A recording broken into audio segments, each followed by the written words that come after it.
بسم اللہ الرحمن الرحیم۔ صرف 5 منٹ کا مدرسہ قرآن و حدیث کی روشنی میں 284واں دن 14 شوال المکرم۔ نمبر 1، اسلامی تاریخ۔ حضرت ام رومان رضی اللہ عنہا، حضرت ام رومان بنت عامر کنانہ رضی اللہ عنہا حضرت ابو بکر صدیق رضی اللہ عنہ کی زوجہ اور ام المؤمنین حضرت عائشہ رضی اللہ عنہا کی والدہ محترمہ ہیں۔ پہلے عبداللہ بن سخبرہ کے نکاح میں تھی، اس کے انتقال کے بعد حضرت ابو بکر صدیق رضی اللہ عنہ نے نکاح کیا۔ ابتدائی زمانے ہی میں مسلمان ہو گئی تھی۔ جس طرح حضرت ابو بکر صدیق رضی اللہ عنہ سچائی، امانت داری اور کریمانہ اخلاق میں مشہور تھے، بالکل اسی طرح حضرت ام رومان رضی اللہ عنہا بھی سچائی، وفاداری اور سلیقہ مندی میں تمام عورتوں کے درمیان ایک الگ حیثیت رکھتی تھی۔ حضرت ابو بکر صدیق رضی اللہ عنہ جب ہجرت کر کے مدینہ آ گئے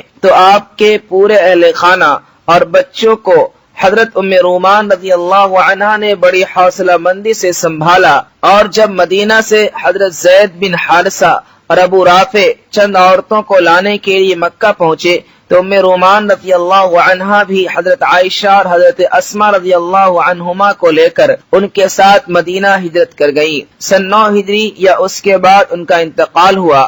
حضرت صلی اللہ علیہ وسلم خود قبر میں اترے اور ان کے لیے دعائے مغفرت فرمائی۔ نمبر 2، حضور صلی اللہ علیہ وسلم کا معجزہ، دودھ میں برکت۔ ایک مرتبہ حضرت خباب رضی اللہ عنہ کی بیٹی ایک بکری لے کر رسول اللہ صلی اللہ علیہ وسلم کے پاس حاضر ہوئی تو حضور صلی اللہ علیہ وسلم نے اس کو ایک طرف باندھ دیا اور پھر دوہا اور فرمایا بڑا برتن لاؤ۔ حضرت خباب کی بیٹی ایک بڑا برتن لے آئی جس میں آٹا پسا جاتا تھا۔ پھر حضور صلی اللہ علیہ وسلم نے دوہنا شروع کیا یہاں تک کہ وہ برتن بھر گیا۔ پھر فرمایا اپنے گھر والوں کو اور پڑوسیوں کو پلا دو۔ فائدہ، بکریاں عام طور پر اتنا زیادہ دودھ نہیں دیتی ہیں، اس بکری سے اتنا زیادہ دودھ نکالنا کہ گھر والے اور پڑوسی بھی پی لیں، یہ آپ کا معجزہ ہی تھا۔ نمبر 3، ایک فرض کے بارے میں، جماعت سے نماز پڑھنا۔ رسول اللہ صلی اللہ علیہ وسلم نے فرمایا آدمی کا جماعت سے نماز پڑھنا اکیلے نماز پڑھنے سے 20 درجے سے بھی زیادہ فضیلت رکھتا ہے۔ نمبر 4، ایک سنت کے بارے میں، 5 چیزوں سے بچنے کی دعا۔ رسول اللہ صلی اللہ علیہ وسلم 5 چیزوں سے اس طرح پناہ مانگتے تھے: اللہم انی اعوذ بک من البخل والجبن واعوذ بک من سوء العمر واعوذ بک من فتنة الصدر واعوذ بک من عذاب القبر۔ ترجمہ: اے اللہ، میں کنجوسی، بزدلی، بری زندگی، دل کی بیماری اور عذاب قبر سے تیری پناہ چاہتا ہوں۔ نمبر 5، ایک اہم عمل کی فضیلت، طالب علم اللہ کے راستے میں۔ رسول اللہ صلی اللہ علیہ وسلم نے فرمایا جو شخص علم حاصل کرنے کے لیے گھر سے نکلتا ہے وہ اللہ کے راستے میں ہوتا ہے یہاں تک کہ لوٹ کر واپس آ جائے۔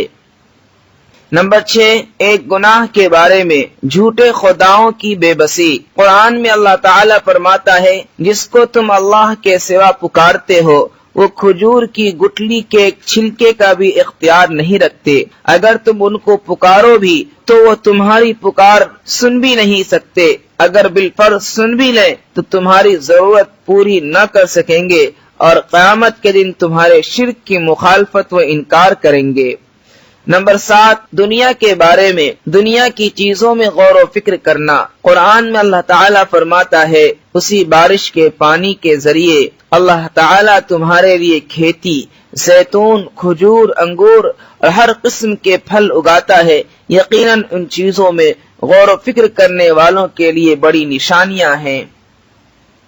نمبر 8، آخرت کے بارے میں، جہنم کے دروازے کا فاصلہ۔ رسول اللہ صلی اللہ علیہ وسلم نے فرمایا جہنم کے 7 دروازے ہیں، ہر دروازوں کے درمیان کا فاصلہ ایک سوار آدمی کے 70 سال چلنے کے برابر ہے۔ نمبر 9 طب نبوی سے علاج، آگ سے جلے ہوئے کا علاج۔ محمد بن حاتب رضی اللہ عنہ کہتے ہیں کہ گرم ہانڈی پلٹ جانے کی وجہ سے میرا ہاتھ جل گیا تھا، میری والدہ مجھے رسول اللہ صلی اللہ علیہ وسلم کی خدمت میں لے گئی تو آپ صلی اللہ علیہ وسلم مجھ پر یہ پڑھ کر دم کر رہے تھے، اذهب البأس رب الناس واشف انت الشافی لا شفاء الا شفاءک شفاء لا یغادر سقما۔